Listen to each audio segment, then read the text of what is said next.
warahmatullahi wabarakatuh. Alhamdulillah, alhamdulillahi wassalatu wassalamu ala rasulillah wa ala alihi wa sahbihi wa mawala, la haula wa la quwata illa billah. Puja dan puji syukur, mari sama-sama kita panjatkan kepada Allah yang Maha Ghafur, yang nikmatnya tiada terukur. Semoga kita menjadi orang yang bersyukur. Salawat beriring salam semoga senantiasa tercurahkan kepada Nabi yang agung, manusia yang budiman, insan pilihan, yaitu Nabi yang selalu mengingatkan kita kepada ketaatan serta mengharapkan kepada keselamatan umatnya.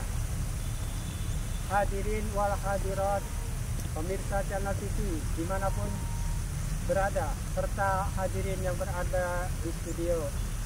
Pada kesempatan yang baik ini, siang hari menjelang sore, dalam kesempatan yang baik ini, kita masih dapat berkumpul di tempat ini dalam rangka melaksanakan salah satu kewajiban kita, yaitu menuntut ilmu yang bermanfaat. Semoga kehadiran kita di tempat ini mendapatkan ilmu yang bermanfaat serta mendapatkan balasan amal dari Allah Subhanahu wa Ta'ala.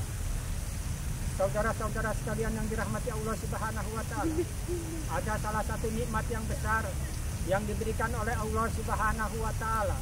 Di antara nikmat-nikmat yang lain, ada satu nikmat yang sangat menentukan kehidupan kita, baik kehidupan di dunia maupun sampai nanti di yaumil kiamah, yaitu yang pertama di antaranya adalah nikmat itu tiada lain dan tiada bukan adalah nikmat waktu yang diberikan Allah Subhanahu wa Ta'ala.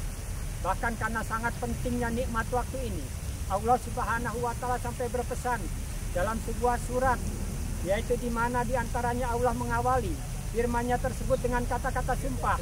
Ketika berbicara tentang waktu, di antaranya adalah Allah bersumpah dalam surat Al-Asr yang berbunyi wal asr, yang artinya demi masa atau demi waktu. Juga di dalam surat yang lain, di antaranya adalah surat As-Sams, yaitu Allah berfirman wasyamsi wa duhaha, yang artinya demi matahari dan waktu duha.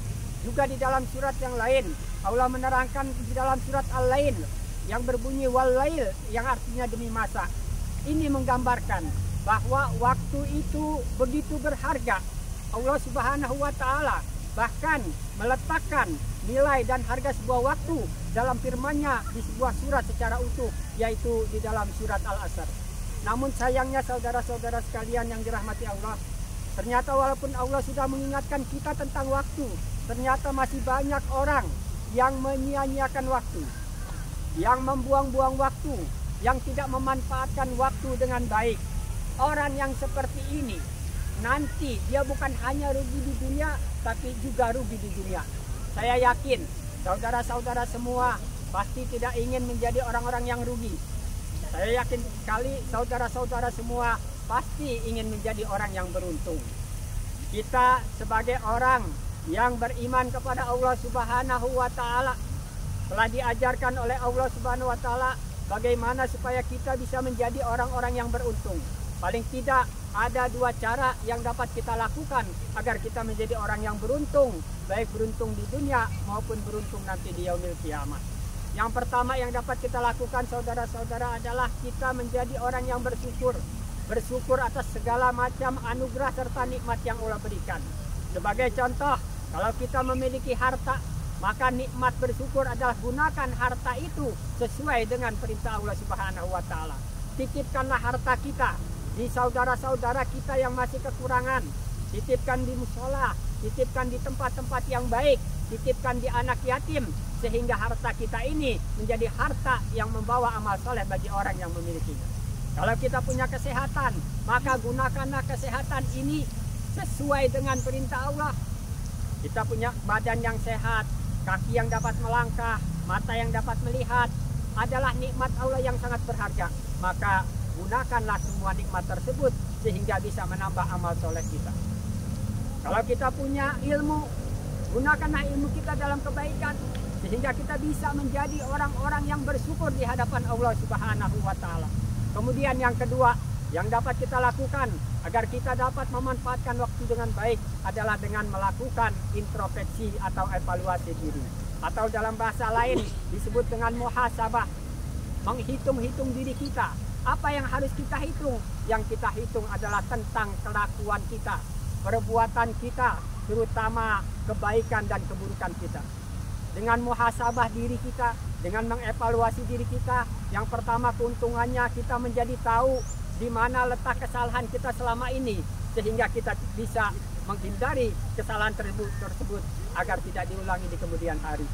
Juga keuntungan orang yang muhasabah, dia akan tahu di mana letak amal kebaikan yang telah dia kerjakan. Karena dengan melakukan amal kebaikan yang dia kerjakan tersebut, sehingga ini bisa ditingkatkan dan lebih baik lagi di masa dan di waktu yang akan datang. Karena di dalam kitab Ihya Ulumuddin, Al-Imam Ghazali menerangkan bahwa orang beriman ini seperti seorang pedagang. Seorang pedagang setiap dia akhir tahun, maka dia akan melakukan evaluasi terhadap hasil usahanya. Dia akan melihat di mana letak keuntungannya, di mana letak kerugiannya. Bila mana ditemukan kerugiannya, maka kerugiannya itu dicari penyebab kesalahannya agar tidak terulang di masa yang akan datang. Begitu juga kita orang yang beriman. Kita perlu sekali melakukan introspeksi diri, melakukan evaluasi diri kita. Amal-amal kebaikan apa yang sudah kita kerjakan. Bila kita hanya mengerjakan amal-amal yang wajib, maka tak ubahnya kita seperti seorang pedagang yang hanya kembali modalnya saja. Kalau kita mampu mengerjakan yang amalan yang sunnah juga, maka kita ibarat seorang pedagang yang mendapat keuntungan. Namun apabila kita tidak melakukan kebaikan di hari ini, maka kita disebut dengan orang-orang yang merugi. Di dalam hadis Nabi menerangkan, barang siapa yang hari ini lebih baik dari hari kemarin, maka dia adalah orang yang beruntung. Sebaliknya barang siapa yang hari ini sama dengan hari kemarin, maka dia adalah orang yang rugi. Dan yang terakhir adalah orang yang kebaikan hari ini lebih buruk dari yang kemarin, dialah orang yang celaka. Tentu saya yakin sekali, kita semua tidak ada ingin orang yang menjadi orang yang celaka. Pasti kita semua ingin menjadi orang yang beruntung.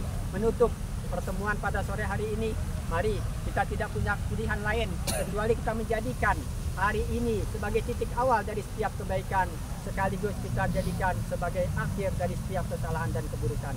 Tiada kata terlambat untuk melakukan sebuah kebaikan, karena Allah Subhanahu wa Ta'ala akan selalu memberikan hari yang baru buat kita. Demikian yang dapat saya sampaikan. Terima kasih atas segala perhatiannya. Mohon maaf atas segala kekurangannya. Wallahul muwaffiq ila aqwamit thoriq. Wassalamualaikum warahmatullahi wabarakatuh.